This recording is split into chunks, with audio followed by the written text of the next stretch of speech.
The question is whether or not the web has been a force for democratization, whether it has made us all equal. There are those who will say the moment it became monetized, is this terrible word, the moment it became really commercialized, the moment the large corporations that control the pipeline started to buy each other up and you started to get these huge mergers, that somehow the pioneering spirit went out of it and the freedom died, people will say. I'm not quite as cynical or quite as pessimistic as that.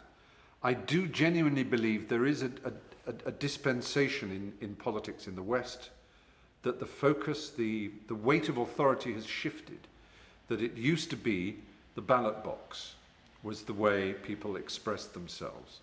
Now, there is no focused way that people express themselves on the internet, but I think that is the next challenge for democracy, is to use the fact that this surely is the way that we can harness vox populi, vox dei, the will of the people.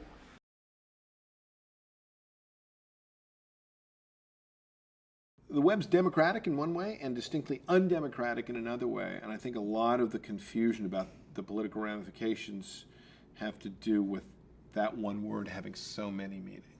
So it's democratic in that it quite literally delivers power to the people. It essentially opens up participation in the public sphere, right? So in the 20th century, if you had something to say in public, you couldn't, period, right? If you were a civilian, if you were a citizen but not a media professional, you could not broadcast a message, no matter how hard you tried. In fact, people who went out of their way to try to get messages out in public through amateur channels, right, holding up signs on the street or, by the roadside, were widely regarded as being kind of off their rockers.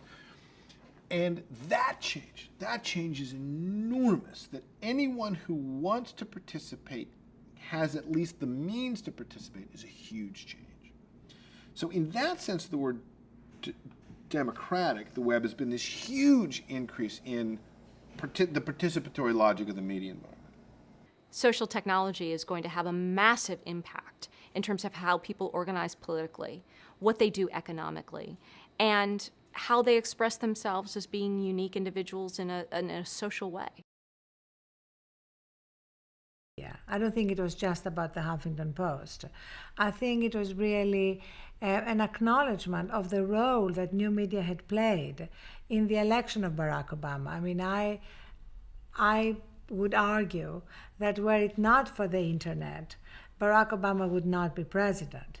It wasn't just because of the new media, it was about the way that he used the internet to fundraise, to organize, to really break through just the traditional ways of doing politics. So in that sense, he wanted to demonstrate that he was also going to govern differently. And that's been harder than he and we thought.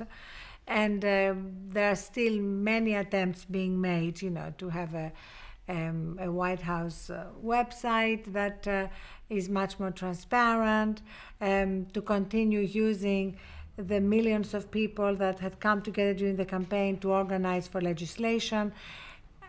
It's still not at all where it can be, but there are different ways to govern that are being tried right now. Obama would have won anyway. I think that even as he was keeping in touch with his millions of followers through the medium of the internet, through Twitter and so on and so forth, the opposition was using the internet to hamstring him at every step of the way. So if it was a step forward for politics, it was a great step backward as well. And I think it left us at a kind of stasis in that sense. I don't think that the internet has contributed to the democratization of the political campaign. I think it's made the political campaign perhaps more imbalanced than it's ever been before. I think the conservatives were using it with as much skill as he was. I think what got him elected was a kind of perfect storm of an economic crisis and a two-knucklehead ticket in the opposition.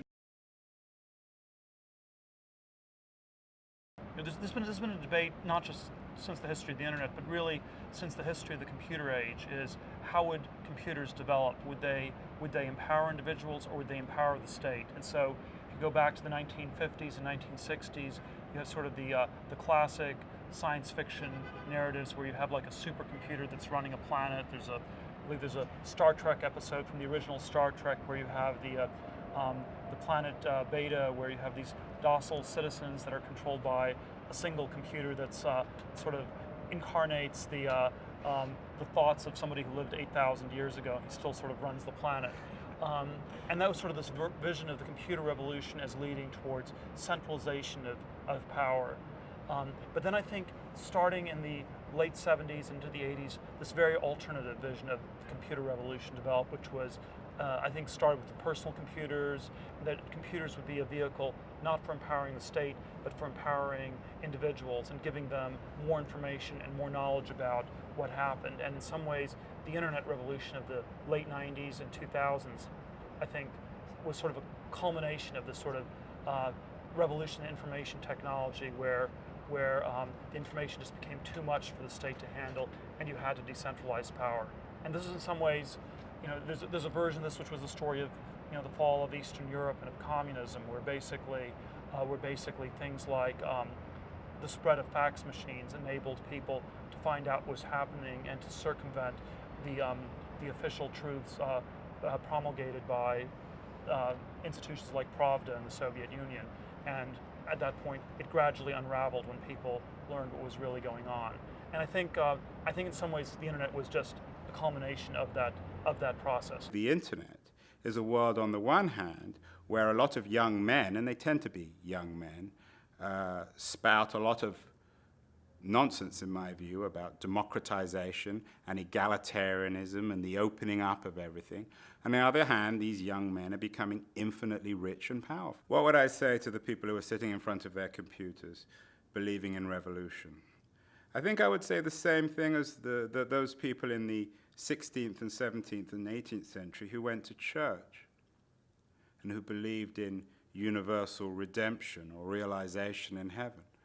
I believe that they are subjects or victims of false consciousness, that they're wrong, that they're believing in something that doesn't really exist, and they're dupes or they're exploited, particularly those of them who stupidly give away their labor for free so that young men in Silicon Valley can become infinitely rich.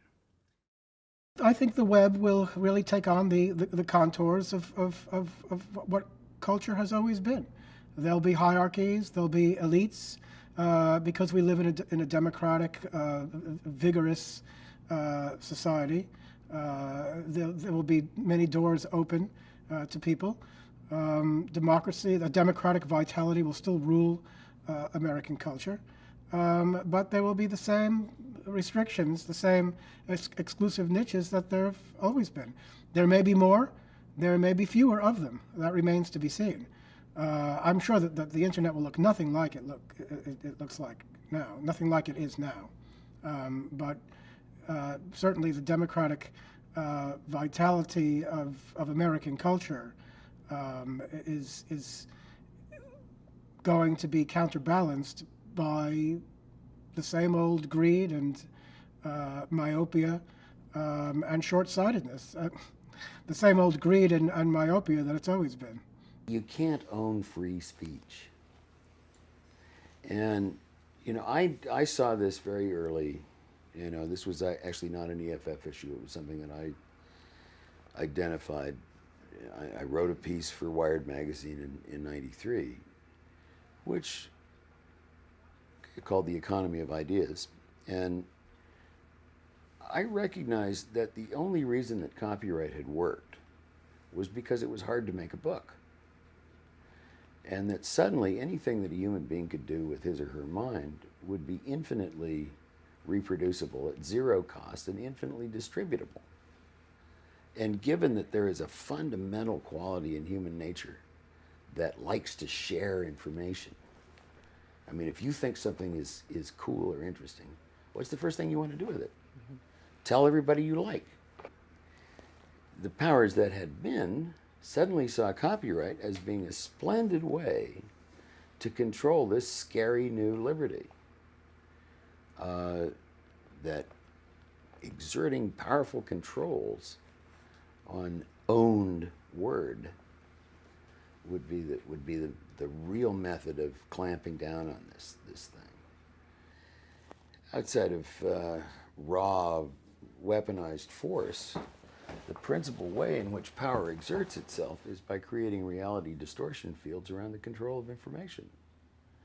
You know, you don't have to control people much if you can control what they believe, and you can control what they believe if you control what they have access to. If you can control what they can know, the rest of it is a very simple matter. Mass media exists to confirm the pre-existing beliefs of the masses. You're working in one. I mean, how easy is it for you to get a program on the BBC that says true things to people that they don't already believe? You know, I think you'd have a hard time.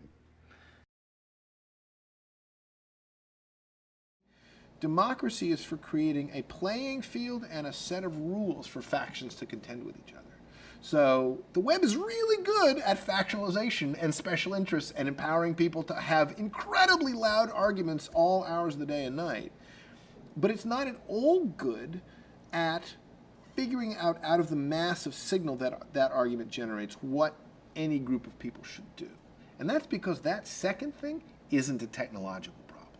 So the technology's enabled this incredible conversation, but the kinds of tools that allow you to look at that conversation and say, this part we're going to take as advice for the government, and that part we're going to regard as the conversation that led to the advice, but we're not going to act on. You know, to decide between deliberation and decision, you can't have a technological solution for that. And we don't yet have the political overlay that says this newly broadened and crazily fractious public sphere is also going to become politically critical in ways. Absolutely, it's a double-edged sword. The medium of radio was used by the BBC to empower people in occupied countries during the Second World War. At the same time, without radio, hundreds of thousands of people would not have been killed so quickly in Rwanda. The incitement to violence was spread by radio throughout the population.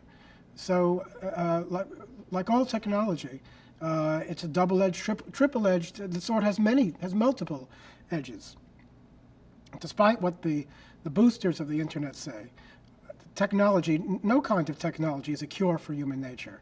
Technology is an amplification of human nature, an amplification of all aspects of human nature.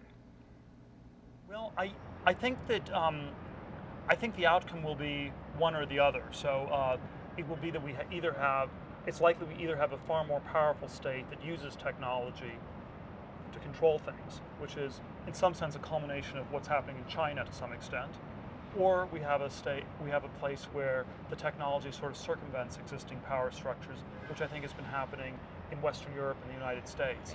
The social web can do more good in the world than it can do bad. And it's the choice of people and the people who are using it as to what they want to do with it. It is the most empowering generational shift that has ever happened. And I think that is what makes it so compelling and so inspiring and so much fun. And so when I look at whether social technologies and the social web is a good thing or a bad thing, if it's horrible for society or wonderful for society, I think the reality is that it's here. It's not going away. And so it's up to people who use it to decide whether it is going to represent the best of human nature or the worst of human nature. And realistically, it's probably going to be a little bit of both. But what is possible today with social technologies is profound. Namely, you can be sitting at your house in your pajamas, and you can actually impact the lives of someone sitting in a country hundreds of thousands of miles away that is wrought with political strife. You can say, I'm here, I'm listening to you. One of our